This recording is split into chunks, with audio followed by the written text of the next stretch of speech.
Aquí con este gobierno y con su comparsa, el fiscal general de la nación, uno no tiene que preguntarse qué están haciendo, sino qué están tapando. Cada jugada, cada movida, cada actuación del gobierno tiene un objetivo, que no es el visible, el ostensible, el que aparece ante los ojos de la gente, sino uno soterrado, escondido, que es con lo que mueven los hilos del poder. Este es un poder que se maneja debajo de la mesa. Este es un poder de unos títeres que aparecen representando una comedia tan ajena a la realidad, tan distinta de lo que debiera ser, el más alto significado que la política tiene, que es el ejercicio del poder en el beneficio común de los asociados. Aquí estamos trabajando o viendo trabajar es para el beneficio de una pandilla de gente que se tomó el poder. Uno no sabe, o sí sabe a qué horas exactamente y con cuáles propósitos, pero a qué horas urdieron toda esta trama de intereses. Hay los intereses creados de don Jacinto Benavente, que los releemos una y otra vez para ver qué es lo que está pasando realmente en este país y cómo siguen fieles a la consigna. Crea intereses que todos esos intereses te hacen indemne, te hacen impune. No permiten que caiga con respecto a ti ni la luz de la verdad ni la fuerza de la justicia. ¿Qué están tapando, pues? ¿Cuál es la realidad que se quiere ocultar? Cuando vimos la reacción feroz que causó una columna nuestra en el diario El Tiempo, un diario que nos había abierto sus páginas generosamente, que soportaba una tendencia distinta de la tendencia mayoritaria del periódico, demostrando pluralidad ideológica y demostrando generosidad, el viejo espíritu que inspiraba El Tiempo, que era un espíritu democrático y liberal, de pronto se convertía en esta cosa horrorosa de ataque leve a un columnista y a una columna dirigida o ejecutada desde el propio editorial, cuyas letras están bien marcadas, aunque no tienen firma. Uno sabe exactamente de dónde viene ese escrito. Y dice, y esta ferocidad no se explica sino por dos cosas, porque la columna daba en el blanco, efectivamente, pegaba donde era, ponía al descubierto un entramado que querían a todas luces ocultar, porque insistimos, aquí es tapen, y entonces El Tiempo renunciaba a su vieja tendencia liberal, a su tendencia o a sus postulados sobre la tolerancia, sobre la diferencia de opiniones que se discuten para sacar entre todas cuál es la mejor, en una especie de lucha de vectores que terminan por formar una inclinación mayoritaria, que es la que conforma el poder. No, en absoluto, había que aplastar lo que se estaba diciendo. ¿Y qué era lo que se estaba diciendo? Pues que había un complot y que ese complot estaba conformado por la sucia trama que se había adelantado de espaldas al país, y en esa medida era sucia, para tratar de que unos bandidos, los bandidos más temibles del país, tuvieran ciertas formas de impunidad o ciertas rebajas de penas, a cambio nada menos que la desmovilización de más de 8.000 personas, la entrega de rutas, la entrega de sembrados, la superación de este problema terrible del narcotráfico. Pues ya conocemos que JJ Rendón tenía preparado exactamente el discurso para celebrar semejante éxito. Y de pronto todo eso se para, todo eso se detiene. ¿Qué es lo que sucede? Pues que Enrique Santos Calderón estaba trabajando con su amigo Fidel Castro en Cuba y con sus otros amigos, los cabecillas de las FARC. Hay que recordar las fotografías de Enrique Santos Calderón con tiro fijo en la época juvenil de Enrique Santos y menos vetusta de tiro fijo, para darse cuenta de dónde venían estas cosas. Y por eso había que detener el proceso para apuntarse a esta carta cargada de expectativas. El país que se resistió a los ataques del 9 de abril de 1948 porque tuvo un héroe en la presidencia de la República que impidió que el comunismo se lo tomara Colombia después del asesinato de Jorge Eliezer Gaitán, que fue perpetrado por Fidel Castro, ese amigo de Santos, de los Santos, de ambos, del presidente y de su hermano.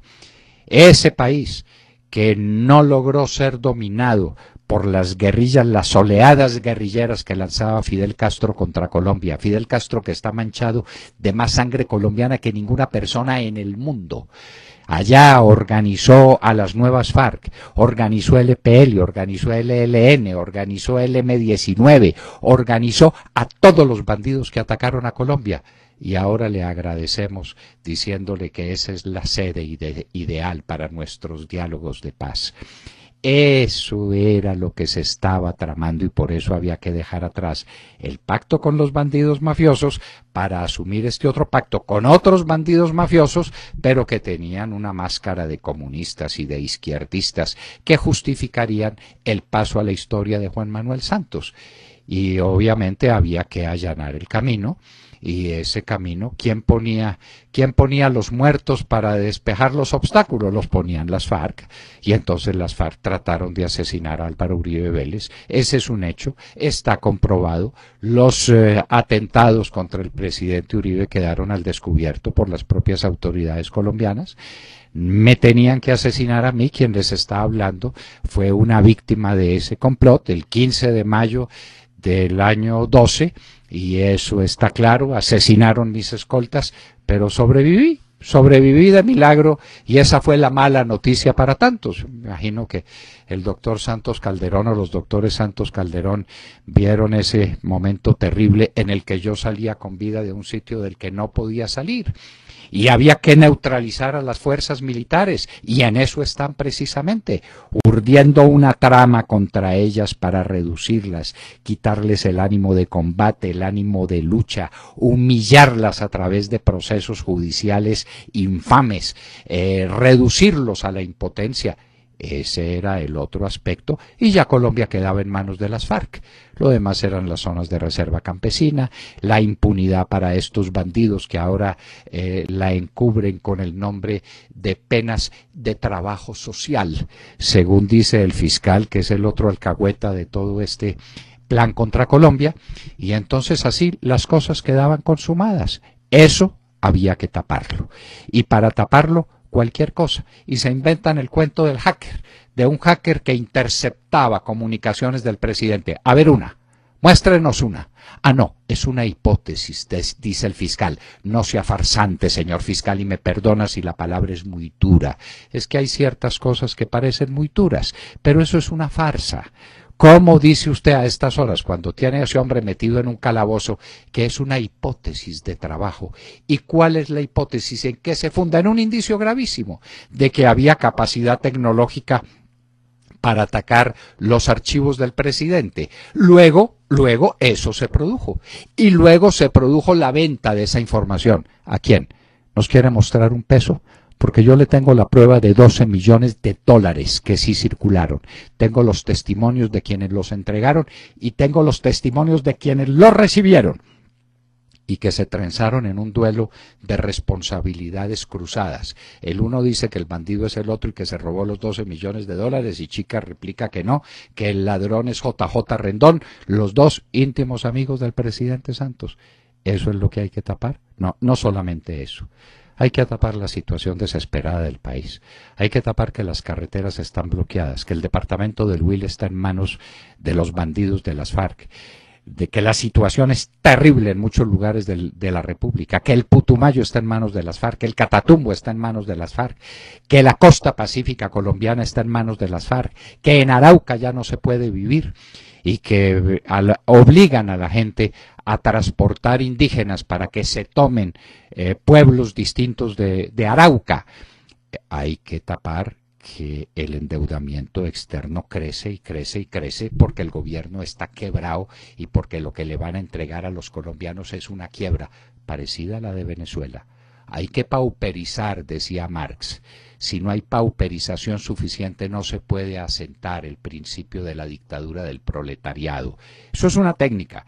Arruinar un país no es fácil y arruinarlo tiene un objetivo. A Colombia la quieren arruinar para que pueda ser comunista.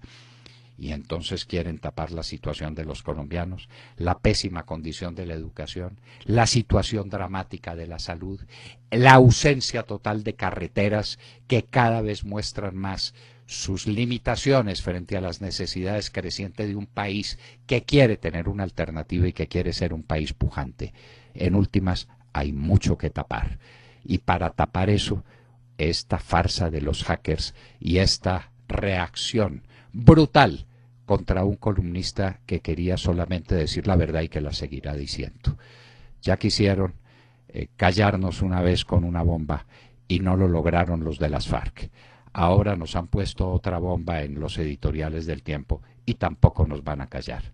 Mientras haya un colombiano que quiere escucharnos, para ese colombiano escribiremos, hablaremos, mostraremos el camino de la verdad y de la luz a cualquier precio y a cualquier costo, porque lo que está de por medio es la salud de la patria. Y con la patria no se juega, decía el indomable Juan José Neira a unos caballeritos bogotanos que estaban tramando contra la República. Con la patria no se juega, señores. Acaban de escuchar el editorial del doctor Fernando Londoño en La Hora de la Verdad en Radio Red a las 7 de la mañana, 21 minutos.